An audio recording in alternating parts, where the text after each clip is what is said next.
আমার স্ত্রীর গায়ে যেদিন প্রথম হাত তুলেছিলাম সেদিন সে শুধু ফেলফেল চোখে আমার দিকে তাকিয়েছিল। থাপ্পড়ের ব্যাগ এমন ছিল যে তার ঠোঁটের কোণে রক্তবিন্দু জমে গিয়েছিল। নিঃশব্দে চোখ থেকে পানি ঝরছিল তার। কোনো প্রতিবাদ সে করেনি। আমি কিন্তু তার চোখের পানি দেখে গলে যাইনি, বরং আরো কঠোর হয়েছিলাম। তারপর থেকে দেখলাম আমার সমস্ত কাজকর্ম বেশ গুছিয়ে করত। কোনো কাজের আর ঝামেলা ছিল না। তখন বুঝেছিলাম নারী জাতিকে মাথায় নয় পায়ের তলায় রাখতে হয়। বেশি আগলা দরদ দেখালে বিগড়ে যায় এরা। তাই তাকে কন্ট্রোল রাখার জন্য পান থেকে চুন খসলেই মারতাম। একসময় দেখলাম আমার স্ত্রী আগের মতো আর চঞ্চল নেই। প্রয়োজন ছাড়া কথা বলে না, কোনো আবেগ আর দেখায় না। যা বলি বিনা বাক্যে করে দেয়। মাঝে মধ্যে মনে হতো যেন একটা রোবট নিয়ে বাস করছি। ওর হাসিমাখা মুখটা ভুলে গিয়েছিলাম। এক রাতে দেখি স্ত্রী পাশে নেই।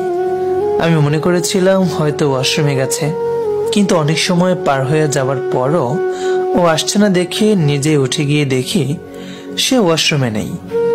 বাইরে বারান্দায় জায়নামাজ বিছিয়ে নামাজ পড়ছে। বাজে তখন 3:25, হয়তো তাহাজ্জুদের নামাজ পড়ছে।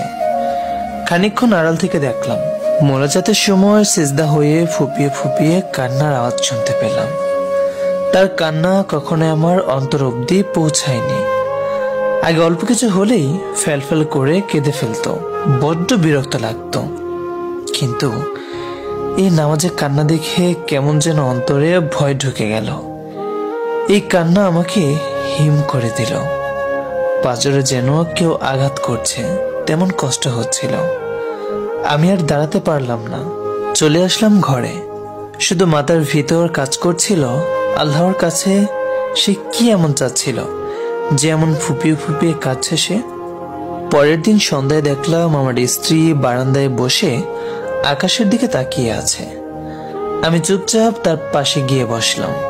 আমাকে বসা দেখে সে উঠে চলে যেতে নিলে আমি তাকে বলি, কোথায় যাচ্ছ? সে ভীতু চোখে বলে, এই সময় তো চা খাও, আমি এখনই চা করে আনছি। আমি বললাম, আরে চা লাগবে না, তুমি আমার পাশে বসো একটু। আমার কথায় সে কিছুক্ষণ বোকার মতো চেয়ে রইল। তারপর বাধ্য মেয়ের মতো আমার পাশে খানিকটা দূরত্ব বজায় রেখে বসে পড়ল। আমি ওর দিকে তাকিয়ে নরম স্বরে বললাম, তোমার কি কোনো অভিযোগ আছে আমার প্রতি? এমন প্রশ্ন করাতে সে আমার চোখের দিকে তাকিয়ে থাকলো কিছুক্ষণ।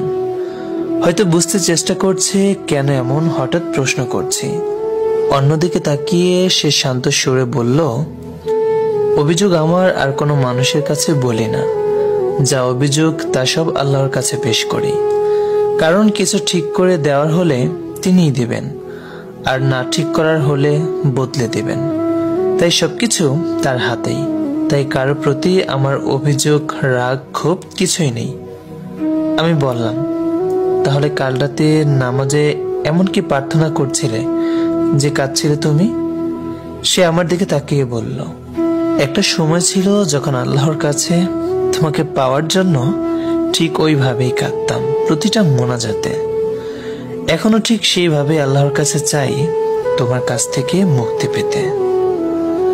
আমার স্ত্রীর এই কথাটা সেদিন আমার কলিজা ছেদ করেছিল। একটা ব্যথা অনুভব করছিলাম। আমার কাছে মনে হচ্ছিল এর থেকে বেদনাদায়ক কথা এই পৃথিবীতে আমার জন্য একটাও নেই। আমার স্ত্রীর চোখের কোণে তখন পানি ছিল। আমি বুঝেছিলাম নারীকে কঠোর হয়ে কখনো আয়ত্তে রাখা যায় না। মেয়ে মানুষ আল্লাহর কাছে অত্যন্ত প্রিয় এবং দামি। তাই পুরুষের কাছে সে দাসী নয়,